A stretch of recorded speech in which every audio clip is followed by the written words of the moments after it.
For anyone who doesn't know, in wrestling terminology, a pop is a cheer from the crowd. Wrestling is built around achieving the biggest pops possible.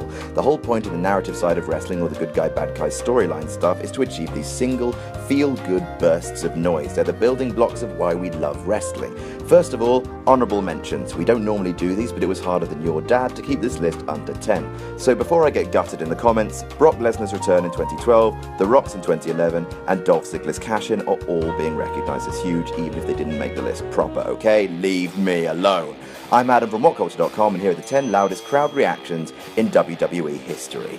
Number 10, a phenomenal debut. The first and most recent addition to the list is when the greatest redneck wrestling today, AJ Styles, made his grand debut, number 3, in the Royal Rumble match 2016. They had it all planned out. Strange music would be played, the camera would linger on the Titantron, the words "I am" would appear, then the word "phenomenal," and everyone would lose their minds. Hooray! Well, that happened for everyone in the arena.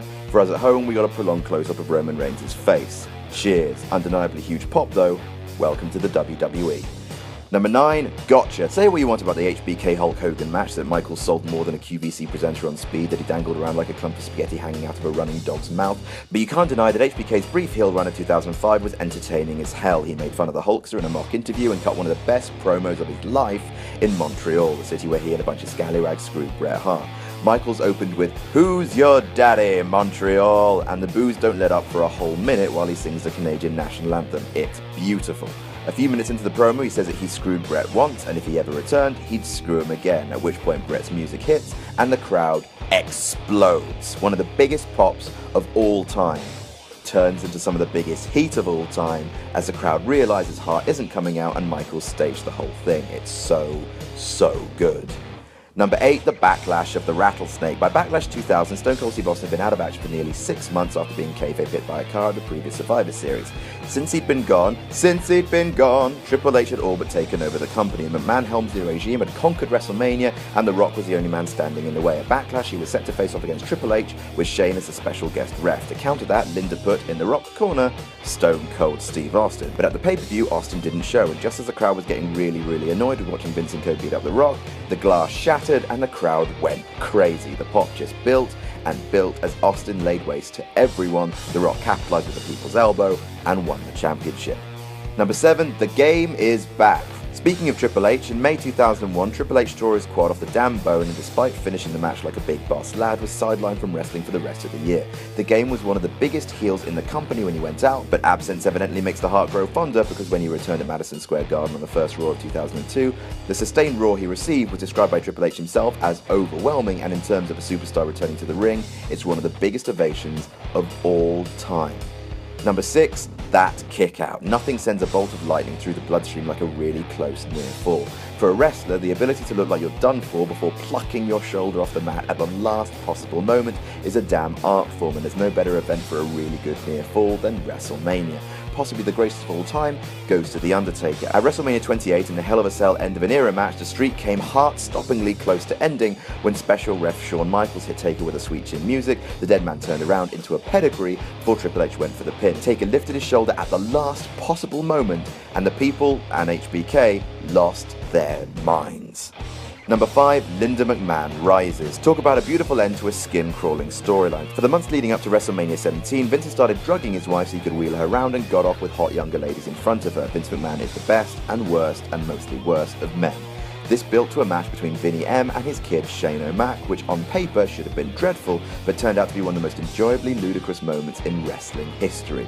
Vince had propped up his wife in the ring so that she could watch him batter their kid, sure, but turns out Linda hadn't been sedated that day, and when she rose from her chair to hoof her husband in his iconic grapefruits, the cheer was ungodly. Number 4, Cena gets punked. Fun fact, CM Punk is pretty popular in Chicago, being the whole second city saint and all that. In 2011, after Punk saw himself gain an ungodly amount of press and attention from dropping that pipe bomb, you know the one I mean, at Money in the Bank, when it came time for a match with John Cena for the WWE title, Punk walked into his hometown not as a hero, but as a god. The cheer that the crowd gives him when his music hits is incredible enough, but the roof near flies off the Allstate Arena when he actually pins Big Match John.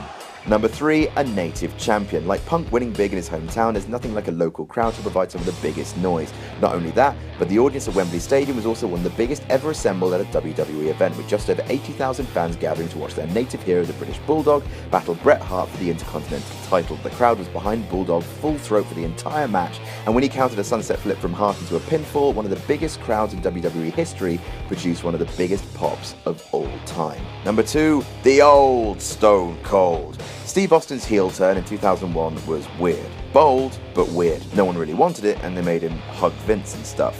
Weird. But then WCW and ECW invaded the WWF. Suddenly the company was under attack, and to repel this horde of mid-carders, to be honest, Vince told Austin that we need the old Stone Cold. On the July 16th episode of Raw, while the WWF guys were being outnumbered, the old, pissed-off son of a bitch Stone Cold returned, clobbering guys with a pool cue heading down to the ring. When the glass finally shattered, he walked down the ramp and the pop was utterly thunderous. The rattlesnake is back, screamed JR, as Austin stunned every man, woman and child in the building. And number 1, Mankind Has a Nice Day. And of course, the pop heard round the world, as Stone Cold would put it. Once again, it's the result of Steve Austin's glass breaking, and it took place on January 3rd, 1999. Mankind was facing The Rock for the WWF title, and after months of Mankind being treated like the black sheep of the company, after Mick Foley was told that he would never be champ, and after the odds were stacked against him for the entire match, when Steve Austin's glass broke and the rattlesnake came down to Mickle's aid, the crowd erupted in the biggest pop heard in the WWE building. The pop built and finally peaked one last time when Foley covered The Rock to be crowned champ. It really put butts in the seats. And that's our list. Did we miss any out? Tell us about it in the comments. Don't forget to like, share and subscribe. You can follow me on Twitter here. I'm Adam from WhatCulture.com, and I'll see you soon.